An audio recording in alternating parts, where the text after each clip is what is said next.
I call this meeting of Fairfield County Council to order Monday, October 9, 2017.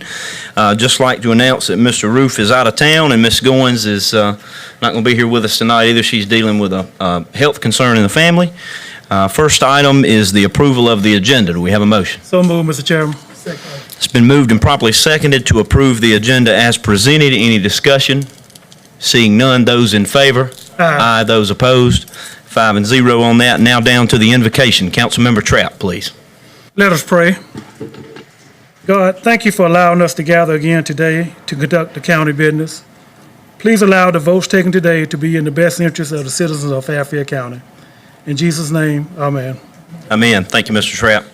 Now down to approval of minutes from the regular meeting September 25, 2017. Do we have a motion? So moved, Mr. Chairman. Been moved and properly seconded to approve the regular meeting minutes from September 25, 2017. Any discussion?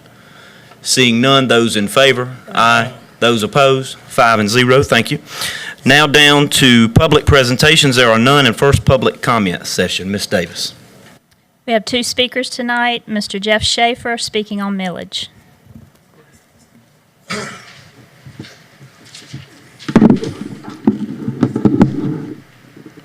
Before I get started, but you can hit the clock, I just want to say that thanks to Mr. Smith, these meetings move by so quick, I can't even get organized. But aside from that, which is great, by the way, millage. I noticed that in some notes I recently read that they asked county council members, not the new ones, but the previous ones, a year ago, to report on why they were elected and what they thought they can do. And part of that comment that came back is they wanted to lower taxes, improve the millage, change this, get the infrastructure, bring jobs. And when we're doing things like that, and I've asked this question before, so you'll have to tell me if I'm right or wrong. Does the county have the ability to change the millage rate just by a vote? Or is that something that the state has to do? I'm confused. You'll answer me later. I know we're not supposed to do that. But that's part of my question is how do we get the millage changed? And we had that comment a year or two ago when the argument was if we change the millage rate, then SC&G's rates are going to go down less. We're going to get less money. They're not helping us anymore. We're on our own, you know. So maybe we can get a millage rate that relates to bringing more people here, so we'd have more of an infrastructure of people coming and an influx of growth because people are going to come when the tax rates are lower and when we're giving them something for that tax rate. I don't need to tell you all about that right now, but I want you to consider those things when you're analyzing what we should do. And Mr. JR there, who ran strictly on taxes, part of your get me in here is my taxes. And taxes and millage rate have to be hand in hand. You're a businessman, so are some of these other people. In order to create more jobs, more money for the county, we have to bring down the taxes. I don't know if the county council has anything to do with reducing taxes in general. Millage rate taxes, changing taxes. So I'll make it quick because Mr. Smith has been so great in making these things go so quickly. I'll get off here and thank you very much. Thank you. Next, Mr. Randy Bright speaking on economic development.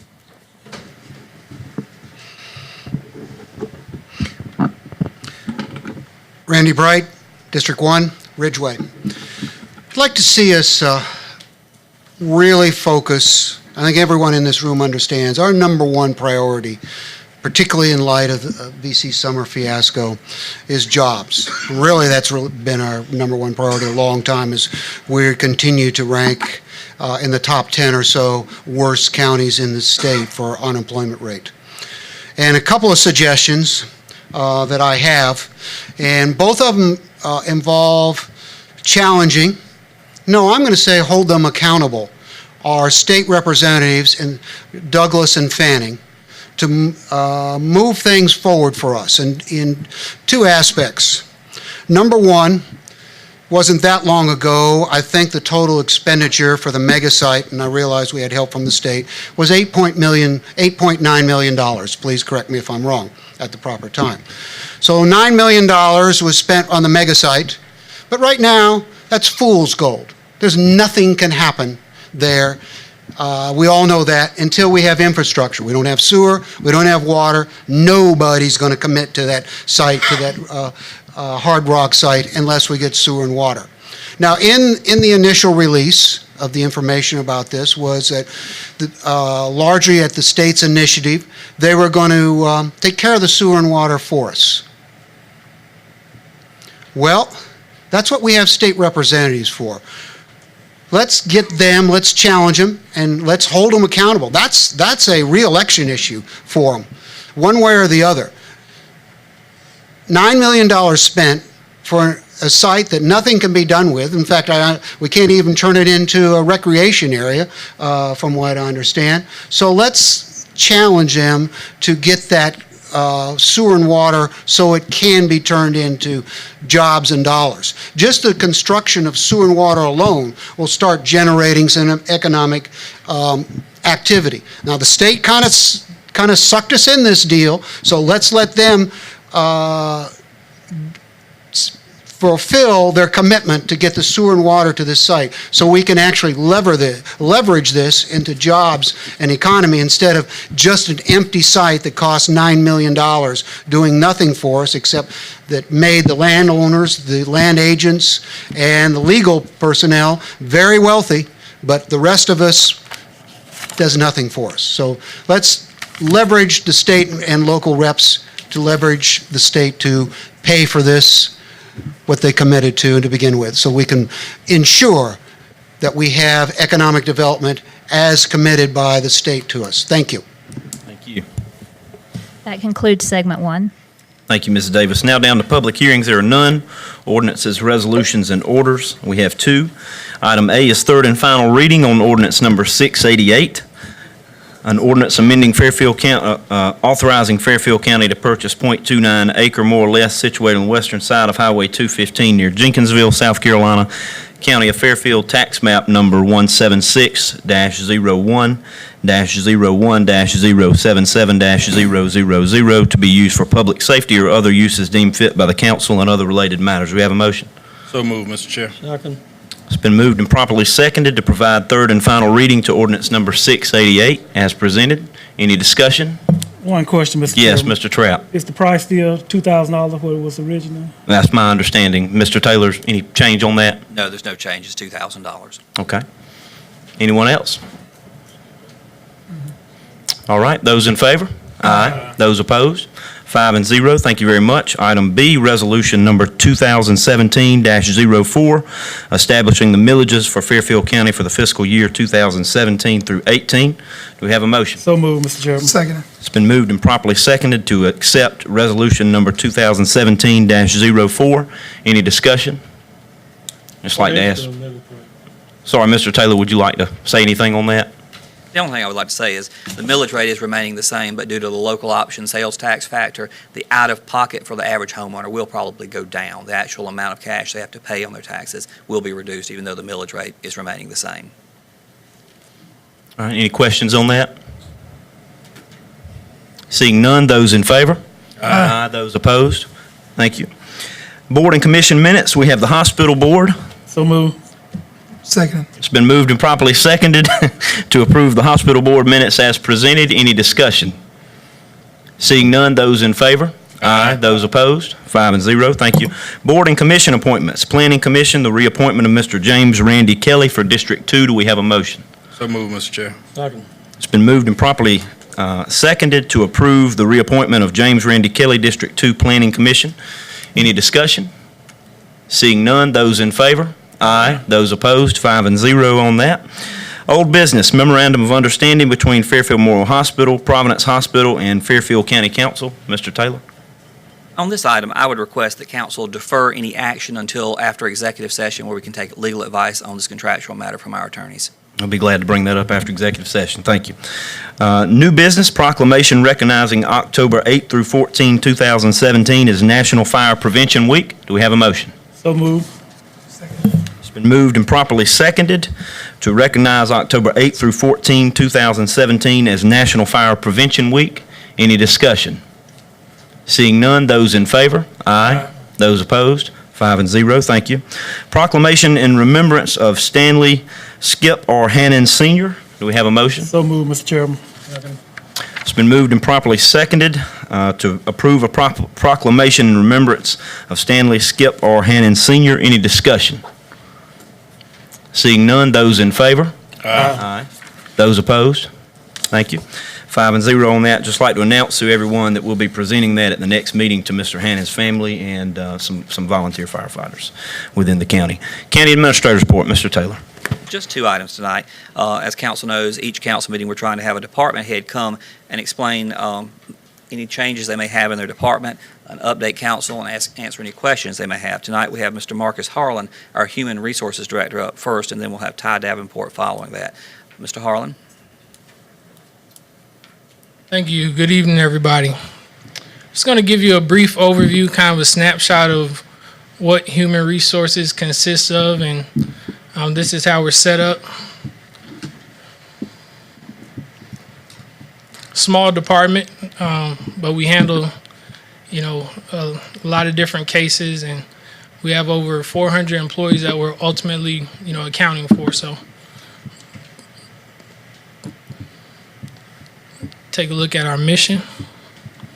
And, I'm in the people business, so what we do, we take care of our employees, we serve them, we're here for them. We're also here for the residents of Fairfield County with any inquiries and things of that nature. But on the next slide, it'll show you a little bit more about some of the things that we kind of handle.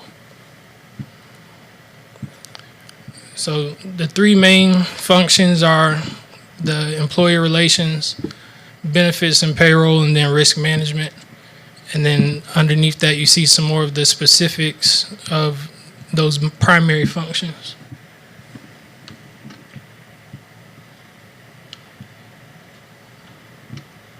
It's kind of hard to read, but this covers fiscal year 2018. So to date, we've kind of had a good run so far. I think last year we had a total of 28 claims. But as you can see here, we've had 5 near-miss incidents, and those are situations where it could be like a minor injury that an employee reported but didn't want to seek medical care. You see some of our in-house numbers. Those could be like small backing accidents, things that don't meet the threshold of $1,000 deductible to file a claim. Property and liability claims, we've had 3 so far this year. One of them is fairly new as of last Friday. So we don't have any dollar amount associated with that just yet. And it does fall under general liability. So, but the other 2 are just vehicle accidents. One thing that we put in place back in July was the vehicle use and driver policy. So with that, we now hold our vehicle operators accountable for paying up to 10% of the $1,000 deductible when they're found to be at fault for an accident. So that and other things in the policy were put in place to make our drivers more aware, more conscious about safety when operating those vehicles, to get them to kind of, take ownership, take responsibility, and treat it like they would their own. This experience modifier is associated with workers' compensation. And essentially, the lower your experience modifier is, the lower your premium is going to be. And on the next slide, it shows you a snapshot of where Fairfield County ranks. So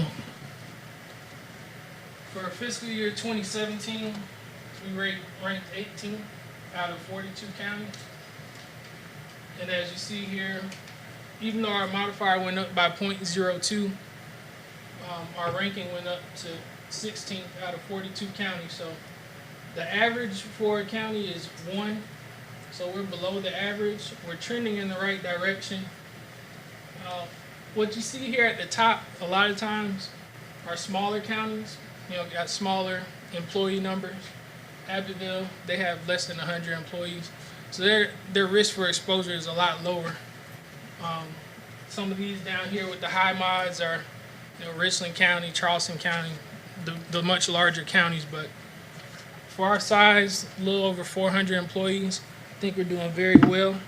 And Just Mr. to Harlow, kinda- the value of that is it saves us considerably on our insurance. Right, and to kind of give you an idea, in fiscal year 2014, we paid $587,252 in insurance premiums just for workers' comp.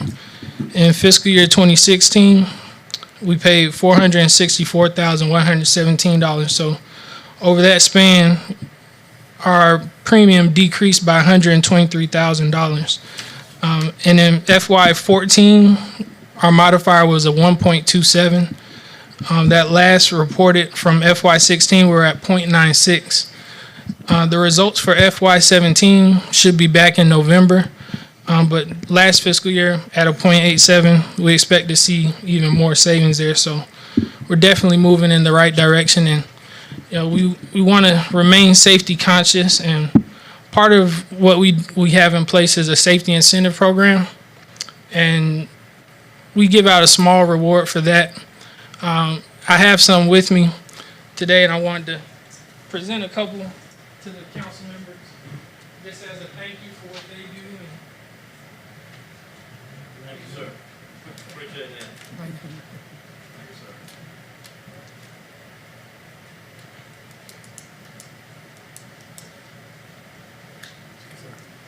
I even have one for our new county attorney.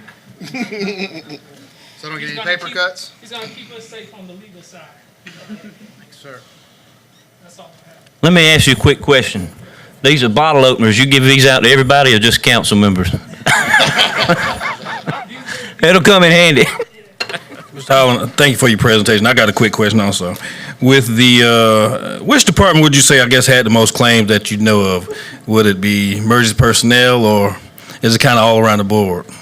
It's pretty even between EMS, sheriff, and then the detention center. They have quite a few. Public Works. Now, as far as the 10%, is that pertaining to law enforcement and EMS, and is that all around the board? If you found at fault for an accident? That's correct. Okay. The sheriff did opt in. The provision with the sheriff's department and EMS, they're gonna have to set up their own accident review board because of their special circumstances. For instance, if somebody in the sheriff's department is running code, whatever, and, they did a pit maneuver, they were instructed to do that. Obviously, the vehicle might be damaged, but they weren't at fault because they acted under that direction, so. So do we get special incentives for stuff like that, or are we exempt in any way from insurance companies due to the totality of the job? You kind of understand what I'm saying? None? Okay. Mr. Robinson, no, we don't.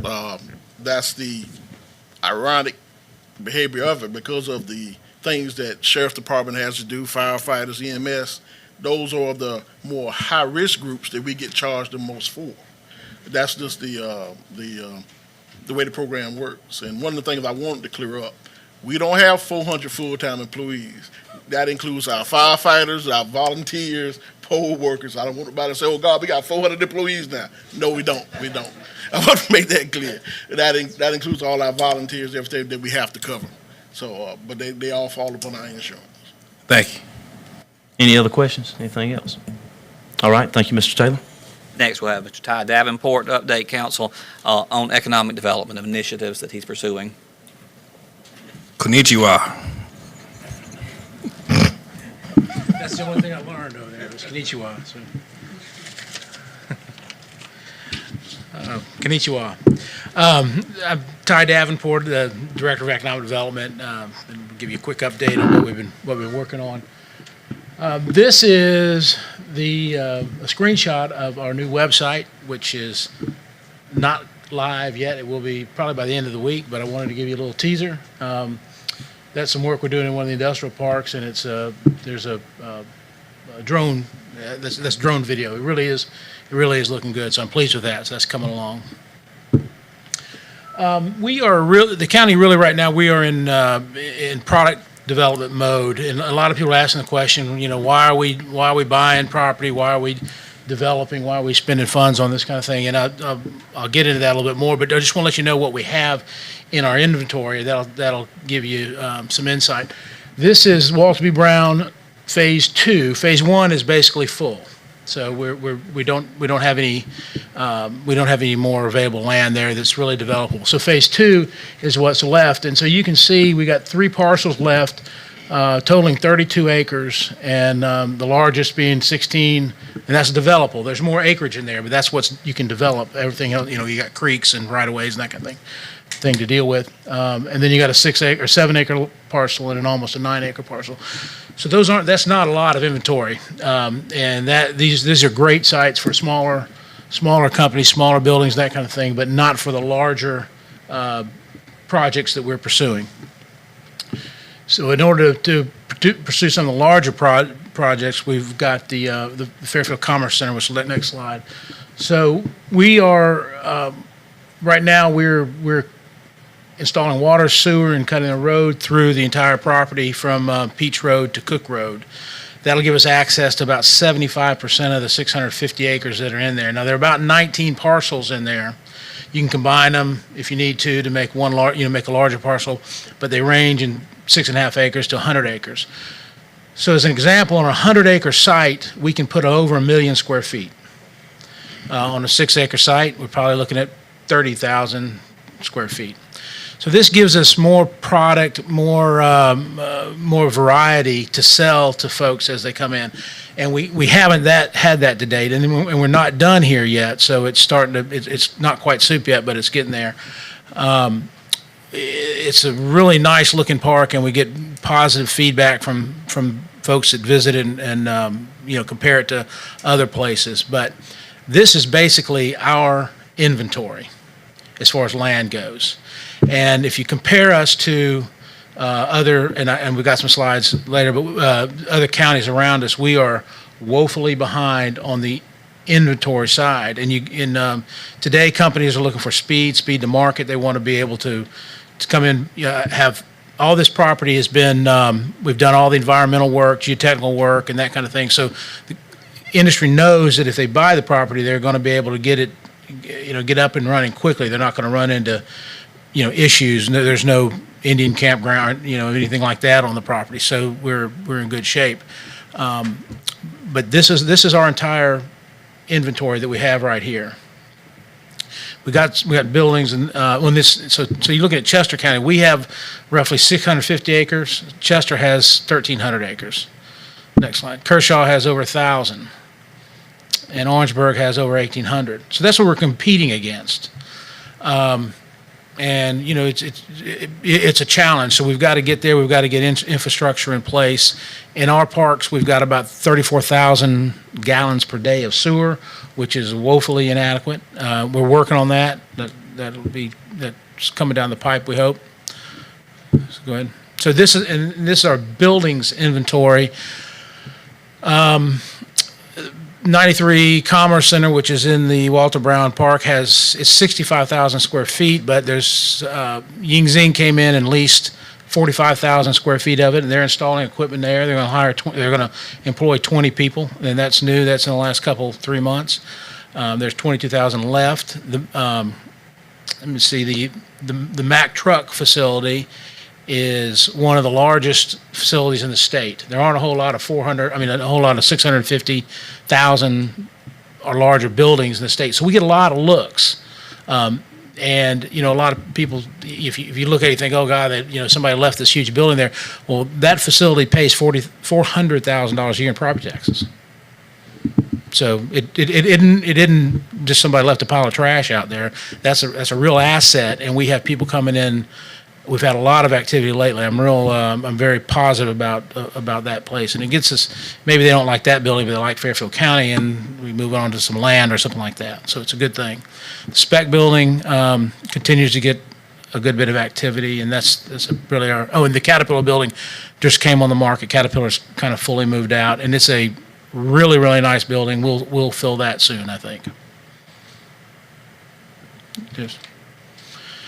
So we talked the last time. We did an update about the site enhancement program, and what we're doing there is we're harvesting timber out of the Fairfield Commerce Center, and we're about 30% done, and we've collected about $60,000 thus far, and we anticipate collecting a little over $200,000. We'll use that money to buy grading equipment, which we will then in turn prep existing sites, have pad-ready sites for industry to come in. Remember, I talked about speed to market. Well, if we can get pads ready, sites ready, when Company X comes, they're up and running that much quicker. It also saves them money and that kind of thing. So that's our strategy there. Wastewater, I've got to give kudos to the town of Winsboro and Fairfield County for I think they're working together well to create a special purpose district, for lack of a better term, looking at establishing countywide wastewater. And the Department of Commerce is involved. I think we've got positive things coming down the pipe there.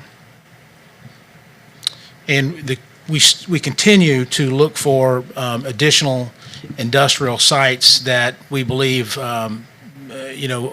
give us some differentiation from what we have now. Our properties we have now are all located in SC&G's territory, and frankly, that's a little bit worrisome. Their rates are going up. The co-op rates are a little bit more competitive. So we're looking for opportunities so we'll have a variety of product for new industry. And that's driving a lot of that.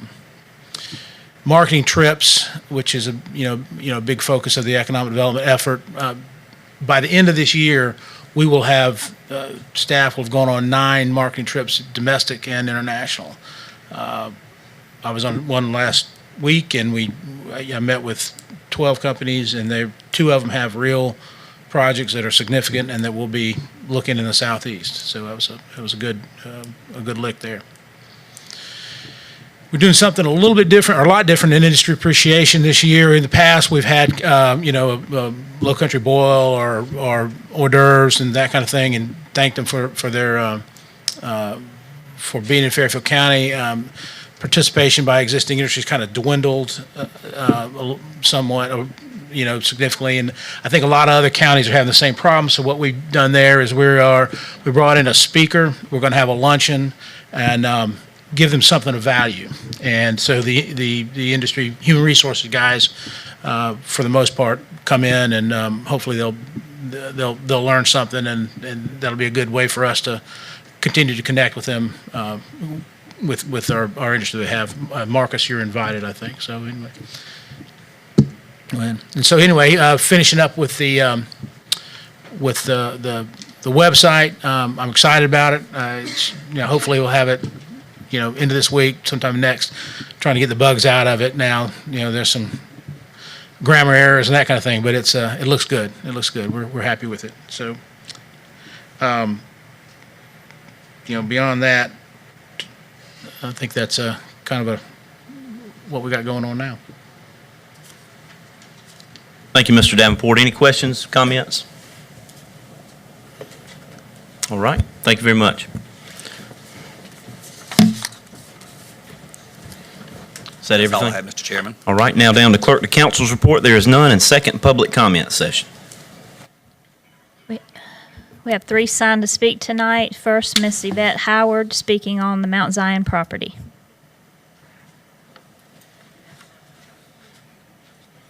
And economic development.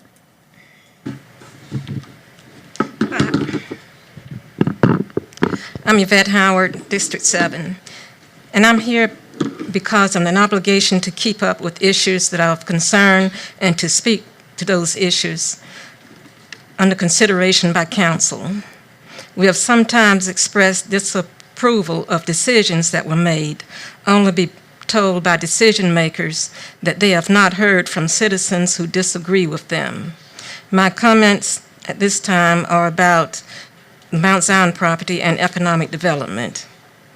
I would think that the loss of potentially millions of dollars coming into this county for the next few years, money that was anticipated from the power company and related employment, would have an effect on plans for the well-being and growth of Fairfield County.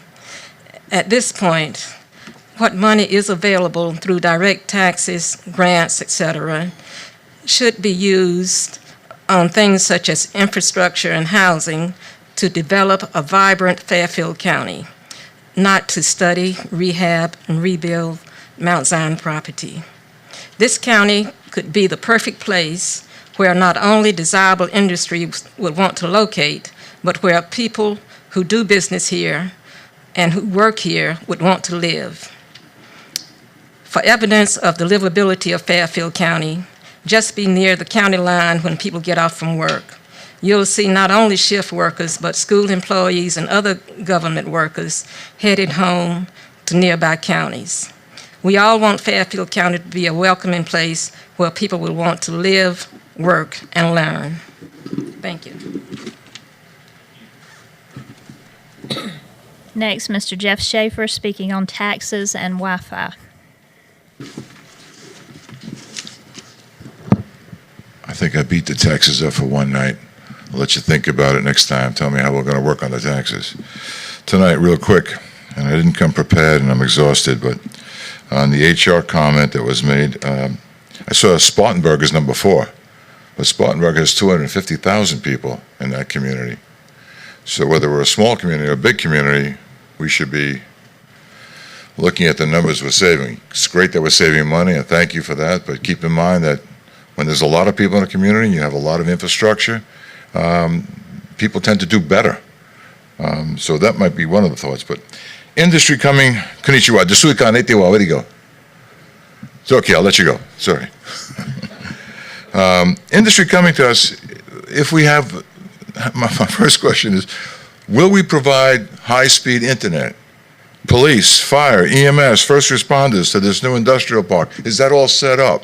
Water and sewer, is that coming? I'm presuming it is. And if we're going to give it to them, how about giving it to Jeff Schaefer and everybody here? We'd like that too. We live here. And more importantly, when you're going to supply them with things, who is going to supply industry with manpower?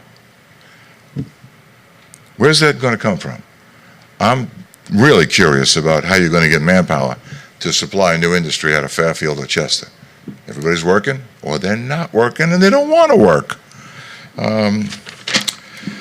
So, that being said, how do we get Wi-Fi out to the east and western sides of Fairfield County? How does that happen? School systems got it, SC&G's got it, they have T-lines or whatever. We don't have that. We have the almighty pigeon, flies by my house and brings me internet service. And when he gets intercepted with a crow, I lose my whole thing there. So I'd love to be, I'm happy to pay for it. I'm sure lots of other people are happy to pay for service. We can't even get a service that we can pay for. I'd like that to be put on your agenda and try to get us some Wi-Fi. Right? So I can watch some stupid programs that won't come here to bug you. And lastly, I want to quickly say that I appreciate everyone's efforts at the council. I think that I see a change in how they approach things, and I think it's benefiting all of us. And although I'd like to kick them a little bit harder, make them move a little quicker, as long as they're responding to us, I think that's a very positive thing, and I won't beat them up tonight with that. And welcome to the new attorney. I guess I missed you last week or whatever it was, but congratulations. Don't ask for a raise. We're not going to give it to you. Thank you. Next, Mr. Randy Bright speaking on good times.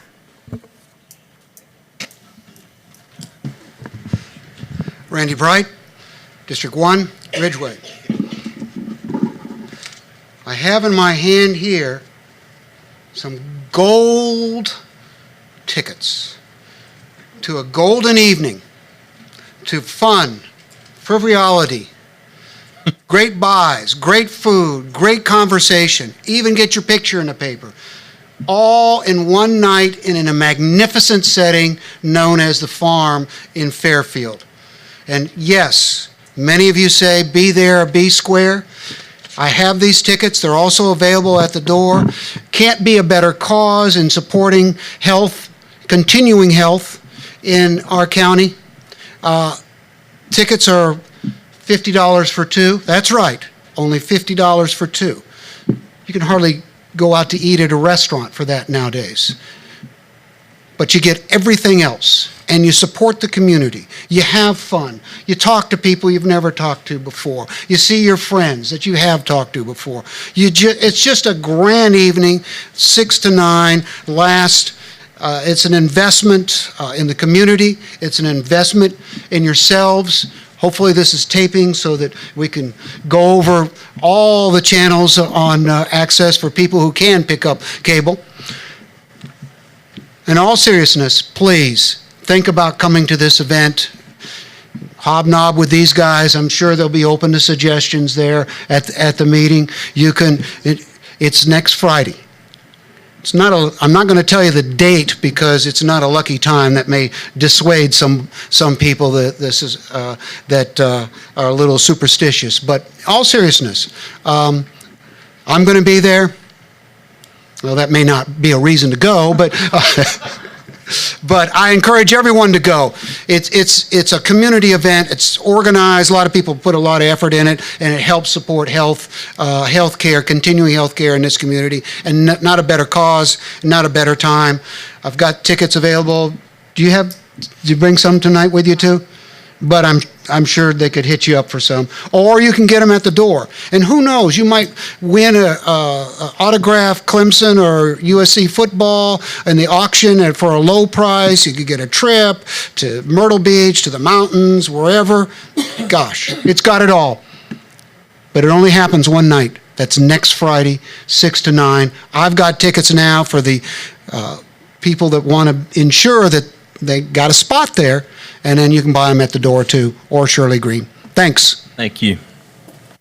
That concludes segment 2. Thank you, Mrs. Davis. Now down to county council time. Anyone would like to speak? Mr. Douglas. I was given 2 tickets and I was told to pay for them. Stopping the billing of reactors number 2 and 3 has not stopped SNG from paying us over $25 million a year. The reason the millage rate is going to have to stay the same is because reactor number 1 is paying for the previous county's $24.6 million loan that we're having to pay back. Let's see. And believe me that our House representative and senator of our county is working very hard to get us water and sewer, and they're almost at the point of helping us like we need to be helped. Thank you. Thank you, Mr. Douglas. Anyone else? All right.